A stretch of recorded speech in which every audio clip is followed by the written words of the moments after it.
Foul odors around your septic system can totally ruin your day and even mess with your home's vibe. So, first things first, you gotta check those vent pipes on your septic tank.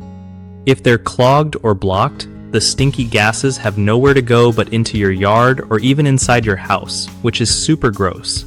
Make sure there's no debris, leaves, or nests blocking them. Next up, look for leaks around your septic tank and pipes.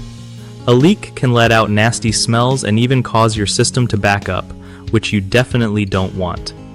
If you spot any cracks or wet patches in your yard near the tank, call a pro to fix it before it gets worse. Adding bacteria additives to your septic system can help break down waste faster and reduce odors, so try that regularly. Also, avoid flushing things like grease, oils, or harsh chemicals that kill the good bacteria inside the tank. Keep heavy water usage in check too, because flooding the system can cause backups and odors. Lastly, schedule regular septic tank pumping every 3 to 5 years to keep everything working smooth and smell-free. One of the biggest mistakes people make with septic system odors is ignoring blocked vent pipes.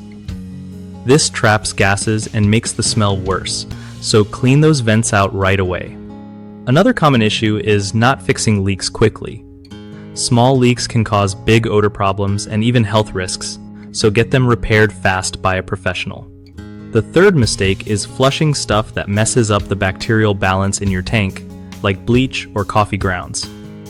To fix this, stick to flushing only toilet paper and human waste, and use bacteria additives to keep the system balanced. BigHomeProjects.com is awesome because it helps homeowners find trusted local contractors who know their stuff when it comes to septic systems and other home projects.